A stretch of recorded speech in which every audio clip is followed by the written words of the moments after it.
The CIA over the years has been suspected of playing a major role in some of the world's most scandalous executions. The CIA walked away with no probable involvement in the assassination of Patrice Lumumba in the early 1960s. The former Belgian Congo country had been a vital source of minerals for America and Western Europe. When the Belgians pulled out of their African colony, they left instability and chaos behind. When UN troops failed to contain the army of Lumumba's arch-rival, General Moise Tshombe, Lumumba turned to the USSR for support. This meant that the Soviets would now be able to extend their bloc into Africa. This, as far as the agency was concerned, was an unforgivable offense. To the outside world, it appeared as though Lumumba was betrayed to the Tshombe forces and murdered while in captivity, when in fact he had been conveniently removed by the CIA to prevent Soviet domination in Africa. The CIA walked away with nothing pointing to their involvement in the death of this revolutionary African leader.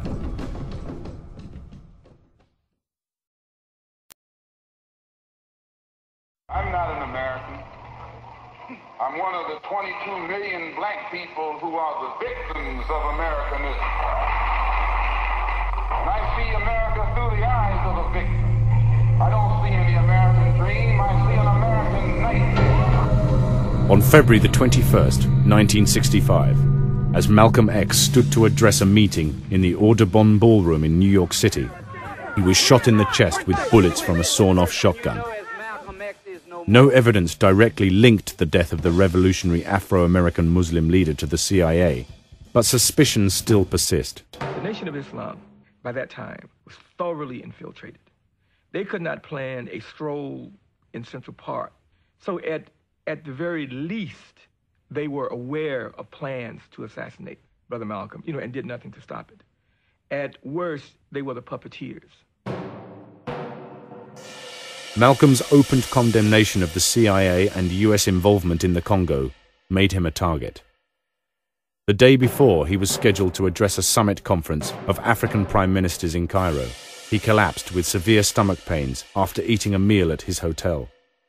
He now suspected that the agency was out to get him, but still continued his campaign.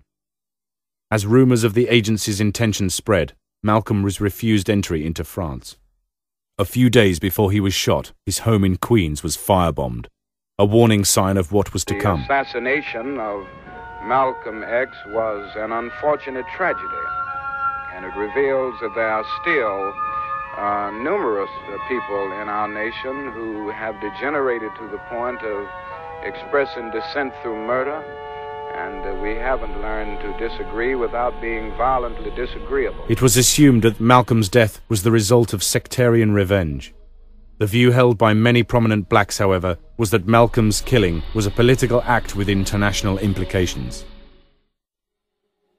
Malcolm's successor, Leon Amir, determined to expose the agency, scheduled a press conference during which he was to present evidence pointing to Malcolm's real killers. The next morning, Amir was found dead in Boston's Sherry Biltmore Hotel. The police report stated that he had died of an epileptic fit. Ironically, he had no medical history of epilepsy. Malcolm X had been on the CIA watch list for some time. The timing of the assassination coincided with numerous events, namely his acceptance of Orthodox Islam, and moreover his extension of his initial localized policy to one that would call for global unity of African nations. The journey was to Mecca to make myself an authentic Muslim and to give us direct links, direct contact, direct communication and cooperation with our brothers and sisters all over the earth. So the first step that has been taken, brothers and sisters, since Garvey died, to actually establish contact with our African brothers on the African continent. Malcolm X had grown from a local menace to an international voice for the oppressed black man. His power was on the rise, and in a preemptive action, he was silenced. No Negro leaders have fought for civil rights. They have begged the white man for civil rights. They have begged the white man for freedom. And anytime you beg another man to set you free, you will never be free. Freedom is something that you have to do for yourself. And until the American Negro lets the white man know that we are really, really ready and willing to pay the price that is necessary for freedom, our people will always be walking around here second-class citizens, or what you call 20th century slaves. What price are you talking about, sir? The price of freedom is death. Another 2 years later, in 1967, Argentinian-born Che Guevara would become one of the agency's major hits. Che with Castro had been a founder of the Cuban Revolution. He had been a thorn in the CIA's side for a long time. After Castro's liberation of Cuba, Che began representing Cuba on many commercial missions. He also was renowned in the West for his opposition to all forms of imperialism and neo-colonialism, and for his attacks on U.S. foreign policy. During the early 1960s, he defined Cuba's policies and his own views in many speeches and writings, notably El socialismo y el hombre en Cuba.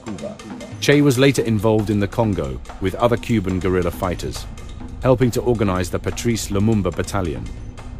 At the time, there was no person more feared by the company than Che Guevara. He had the capacity and charisma necessary to direct the struggle against the political repression of the traditional hierarchies of power in the countries of Latin America and Africa. In 1967, the notorious CIA agent Felix Rodriguez captured and assassinated Che while he was organizing a guerrilla group in Bolivia. This assassination, however, backfired globally on the agency. Within days of his death, the charismatic leader had become a world icon, a martyr for the revolution. He would become the poster boy for the 1960s. His image appeared on T-shirts and posters from New York to Tokyo. Even today, his image is still popular.